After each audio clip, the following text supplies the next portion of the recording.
बिलाल अब्दुल्ला ने सदफ को 8 करोड़ की बड़ी रकम देके सदफ के तमाम खदशात को दूर कर दिया। सदफ बिलाल अब्दुल्ला से कहती है कि उसे 6 करोड़ की जरूरत है और कुछ पैसे वो खुद अरेंज कर लेगी, लेकिन इन पैसों के बदले में उसे क्या करना होगा। सदफ के मुंह से ये बात सुनकर बिलाल अब्दुल्ला बहुत ज्यादा चौंक जाता है और उसको देखता रहता है कि आखिर ये बात क्या कर रही है।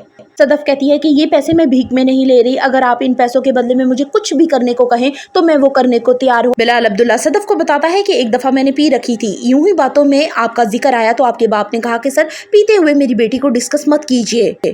बिलाल अब्दुल्ला चेक काट के सदफ को दे देता है। सदफ फिर से वही बात दोहराती है, लेकिन बिलाल अब्दुल्ला कहता है कि आप कल से ऑफिस ज्वाइन कर लीजिएगा। सदफ बिलाल अब्दुल्ला को अपना नंबर देती है और उससे बहुत ज्यादा शुक्रिया अदा करके वहां से चली जाती है। तब बिलाल अब्दुल्ला सोचता रहता है कि लोग किस तरह की बातें मेरे मुतालिक करते हैं, क्या मैं वाकई इस तरह की पर्सनैलिटी का मालिक हूँ।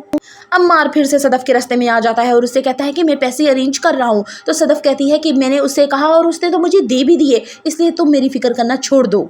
वो शख्स अगर मुझे दोस्ती रखने का या मरासिम रखने का भी कहता तो मैं वो भी कर जाती। सुन मेरे दिल की आने वाली एक साथ और भी ज्यादा दिलचस्प होने वाली है। सदफ बिलाल अब्दुल्ला को ऑफिस ज्वाइन कर लेगी, वो उसे बहुत वार्मली वेलकम करेगा।